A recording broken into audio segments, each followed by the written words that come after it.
हर हर महादेव। आप सभी शिव भक्तों का हमारे YouTube चैनल में बहुत बहुत स्वागत है। अगर आप हमारे चैनल पर पहली बार आए हैं तो प्लीज़ चैनल को सब्सक्राइब करें और अगर आपको हमारी वीडियो अच्छी लगे तो वीडियो को लाइक करें। आज के इस वीडियो में हम पंडित प्रदीप जी मिश्रा द्वारा बताए गए उपाय को आपको समझाने का प्रयास करेंगे। तो आइए जानते हैं एकादशी के दिन किए जाने वाले कुछ विशेष उपाय।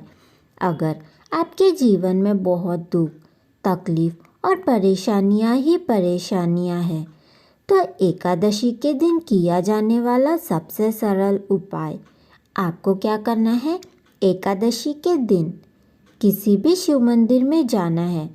जो शिव मंदिर आपके घर के पास हो वहाँ जाइए और जाने के बाद जब आप शिवलिंग पर जल समर्पित कर रहे हो, शिवलिंग पर आपको धीरे धीरे जल समर्पित करना है और जल समर्पित करते समय आपको 3 बार स्वधा स्वधा स्वधा का नाम लेना है।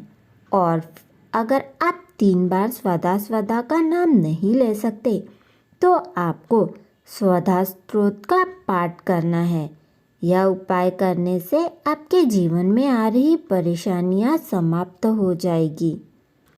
और अगर आप यह उपाय करने के लिए किसी शिव मंदिर में नहीं जा सकते हैं तो आपको क्या करना है, आपके घर में जो रसोई घर होता है जहाँ पर मटका या परिंदा रखा जाता है, उस मटके या परिंदे के पास बैठकर भी स्वधा स्तोत्र का पाठ करने से आपके जीवन में आ रही सभी बाधाएं, दुख, तकलीफ और परेशानियां समाप्त हो जाएगी। एकादशी के दिन किया जाने वाला दूसरा उपाय, अगर आपके घर में धन संपदा की कमी है, आपके घर में आर्थिक तंगी बनी रहती है, आपके घर पैसे आते हैं पर टिकते नहीं, तो आपको क्या करना है, आपको एकादशी के दिन गंगा का जो जल होता है वह लेना है। अगर आपके पास गंगा का जल ज़्यादा मात्रा में है तो आप वह गंगा का जल 1 कलश लीजिए। अगर आपके पास गंगा जल कम है तो आपको क्या करना है, आपको 1 कलश जल लेना है और उसमें थोड़ा सा गंगा जल मिला देना है, तो यह 1 कलश गंगा जल बन जाएगा। फिर आपको क्या करनी है, जो बेलपत्र होती है वह आपको 7 बेलपत्र लेनी है। बेलपत्र कहीं से भी कटी फटी या खराब नहीं होनी चाहिए, वह साफ सुथरी और अच्छी होनी चाहिए।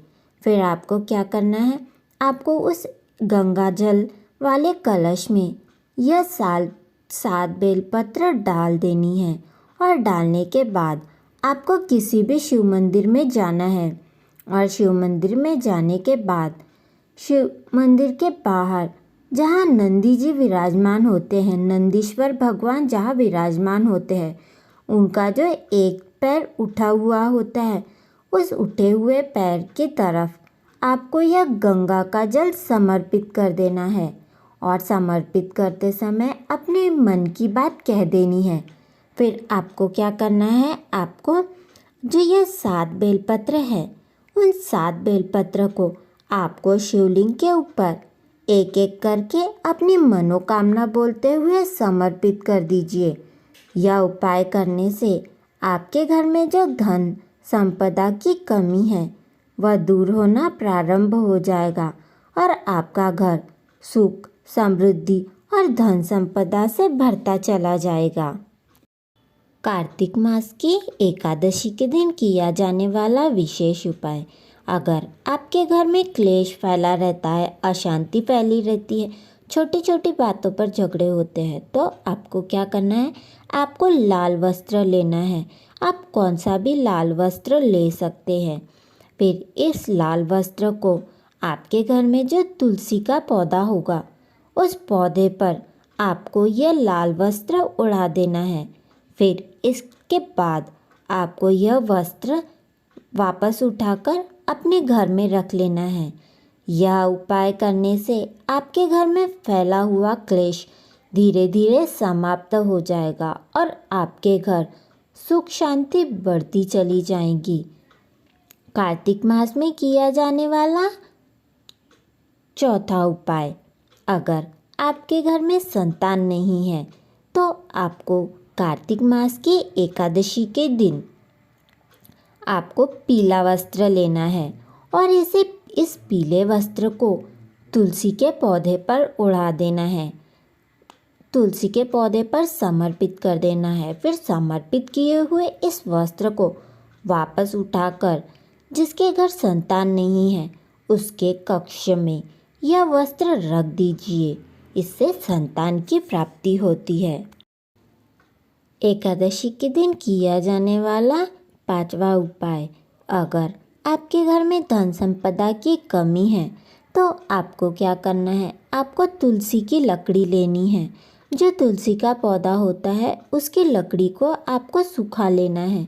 सुखाने के बाद इस सूखी हुई तुलसी की लकड़ी को किसी भी दिए में रखकर इसे घी में भिगा देना है। घी में भिगोने के बाद इसे भगवान विष्णु या भगवान श्री हरि के सामने इस दीप को प्रज्वलित करना है और इस प्रज्वलित किए गए दीप से भगवान की आरती करनी है। ऐसा करने से कार्तिक मास की एकादशी के दिन यह उपाय करने से आपके घर में अगर धन संपदा की कमी है तो वह कमी दूर होना प्रारंभ हो जाएगी और आपके घर धन संपदा और सुख समृद्धि की वृद्धि होती चली जाती है। तो एकादशी के दिन जरूर कीजिए यह विशेष उपाय।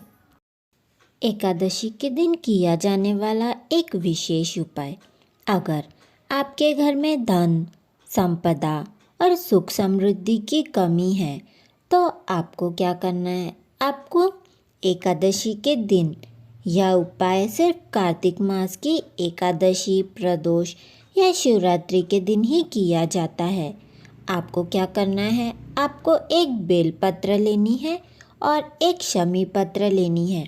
शमी का जो पत्ता होता है वह लेना है एक, और एक बेलपत्र। फिर आपको किसी भी शिव मंदिर में जाना है, जो शिव मंदिर आपके घर के पास हो वहाँ जाइए और जाने के बाद आपको क्या करना है, शिवलिंग में जहाँ माँ अशोक सुंदरी का स्थान होता है वहाँ पर आपको एक बेलपत्र समर्पित करनी है। बेलपत्र समर्पित करते समय जो बेलपत्र की डंडी का भाग है वह जहाँ से जल नीचे की ओर गिरता है उस ओर डंडी का भाग रखना है और एक बेलपत्र समर्पित करनी है माँ अशोक सुंदरी के स्थान पर। और फिर इसके बाद आप जो शमी पत्र ले गए हो उस शमी पत्र को आपको शिवलिंग के ऊपर अपनी मनोकामना बोलते हुए समर्पित कर देना है।